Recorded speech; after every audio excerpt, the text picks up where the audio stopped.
give up. Hello everyone. I want to do a final wrap up on this guy. I really enjoy this truck. Just to cut some BS out of the way within my own mind. These are my own thoughts. I wasn't paid to say anything about this truck. I bought it with my own money. I showed you the receipt. So when I say I really like this truck, I mean it. This is coming from the heart. This is a good truck. It's not a great truck. It's not an awesome truck. It's not amazing. It's a good truck. Other good trucks are 10.2s and Element Enduros, stuff like that. Yes, this is an LCG and it should be considered higher than a 10.2 and an Element. But being a good truck isn't bad at the end of the day. I mean, you can be terrible.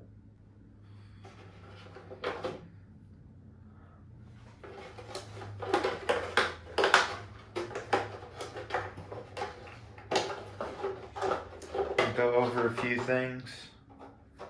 First of all, I've had a love-hate relationship with this little hinge. I think I stated it in a video before that if you take a hard hit on the nose, it'll dislodge itself, but it hasn't been that big of an issue to me because the rear body posts hold it super well. So you just walk up and clip it back in place. Also, I've slipped the bumper in a hole, so that makes it just a teeny tiny bit more difficult to get the body to flip up. But a trick that I have found is to stick your fingers on the front of the body and help it roll under the bumper. Doing that, I haven't had any issues.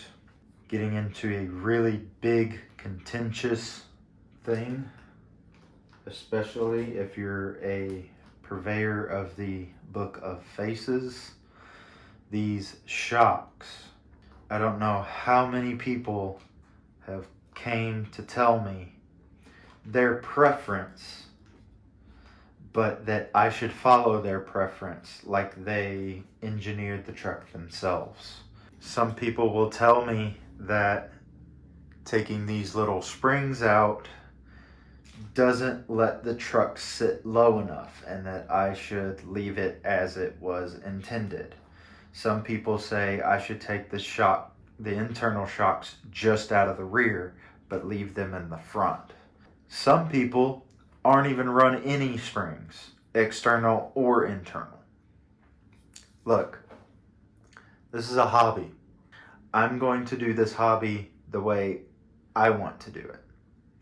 And the way this truck spoke to me and showed me how it wanted to be run in a way that we could reciprocate a good, pleasant experience out on the rocks was taking the internal springs out and running 40 weight in the front, 60 weight in the rear. If you have a different setup that works better for you, cool, awesome. But try not to phrase it in a way that you're telling me what to do. Tell me what you did, not what to do. Modification I've made to these shocks is I have finally went and laid down the rear shocks more. I was tentative to do that because this truck, in my personal opinion, needs a link riser desperately. Because when you go on something steep, say 50, 55, 60 degrees of an incline, it acts like it wants to sit down on steep climbs. And that will unload the front more. And I feel like leaning the rear shocks inward more is just going to make that problem worse. And also, doing that is going to do a little bit to get this little cross member into the axle a little bit, but when are you ever going to fully compress the rear like this in a trail situation? Also, I've seen mentioned trimming these rear body posts. I haven't done that yet, but that seems like a good idea. But getting to the front, I have put shock keys on the front shocks to lay them back more and get a more relaxed shock movement, but also to lower the front a little more than it already is. I really like the feeling of this, but I haven't got to run it yet to see how well it performs. But that brings me into another thing that I might actually hold until the end. Having the battery placement back here was terrible. I believe on the Redcat live stream, they said they put it there as like a trail position for this truck. If you trail this truck, you are seriously doing it a disservice. This thing is meant to do some crazy things. It has the potential to do some crazy things. It's capable. It's really, really capable. I also have to re-secure this servo wire. I put the Hobbywing Fusion SE in it, and I want to do another standalone video for this motor, but I'm going to kind of spoil it now. This motor is becoming the LS of the RC world. Put it in anything and everything, and it will work.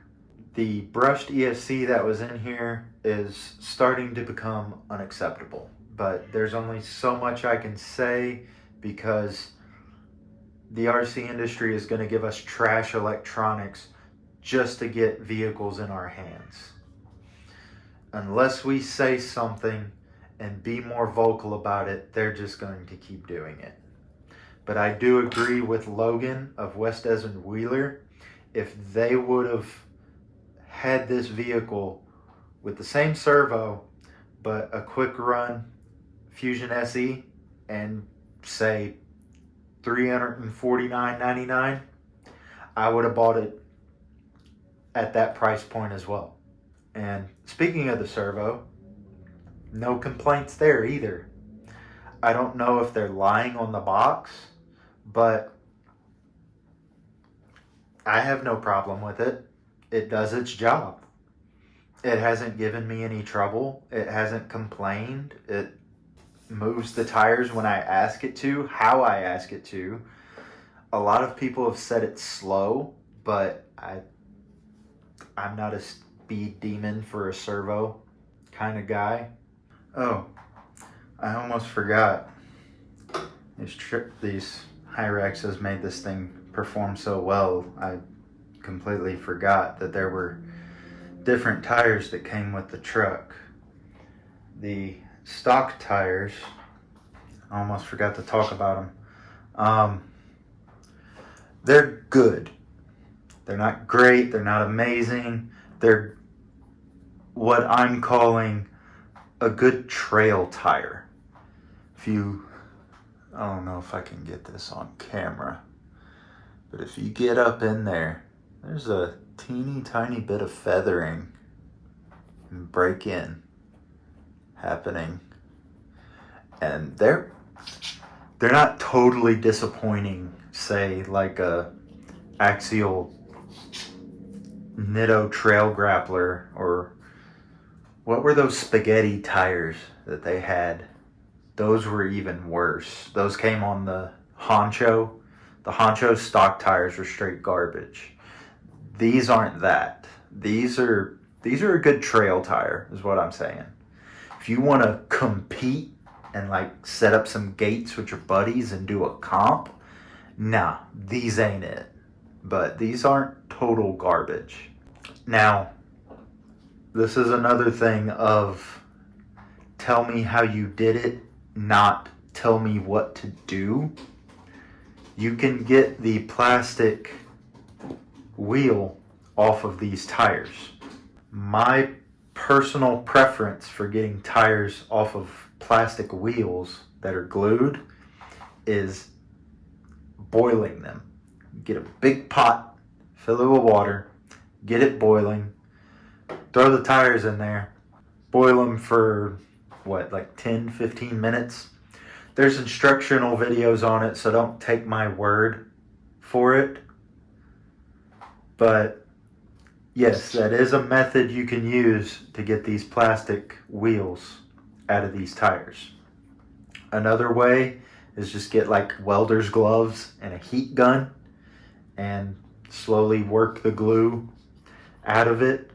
Another is, if you know a solvent that breaks down adhesives, you can use that, but beware, you could potentially damage the tire.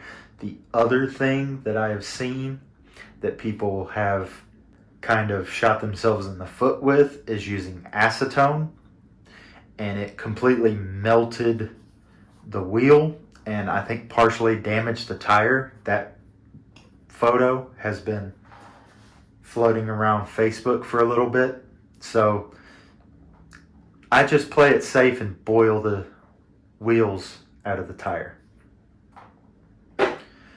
Another thing I just thought of, Redcat's got screaming deals on their parts. Tires with the wheel already glued in, $19, $20. Just the tire. If you want just the tire, it's $15, I think. These bodies, $36 for the clear ones. The shocks, I haven't been disappointed by the shocks. I'd like to give them a try on a different rig and see how they do. The shocks themselves, $20, $21. They're throwing out some deals for just the parts if you want to try to use them on different things. And I've also seen that they've been listing the parts for the T-case and the front motor mount. So who's to say that Redcat parts wouldn't start seeing themselves in other custom builds? Like I said, this truck's good and it has a lot of potential. And bringing up my last point, I can't wait for more companies to start doing upgrades and aftermarket parts for this. I know it's a really big ask, but Wes and Brett at Brazen, come out with some flat rails for this. Just take the geometry of the rear, but put some shock keys on it and then trace that out, and then just give us some flat rails for this thing. You can maybe even go wild and angle the skid. But guys, we need something. We need more than Triel and Vitavon caring enough to give the poor guys the cheap seats out here that can only afford knockoff wheels and cheap budget motors. We need more options out here. Or I could be wrong. I could just be shouting in the wind and impatient that Brazen really is working on something. Another thing that I would like to talk about is the body. Every time I go out, there is a remark about how well designed and styled, and the paint job and the lines and the drop bed, and it's something that is mentioned about the bodies. Redcat did their homework and knocked it out of the park with these bodies.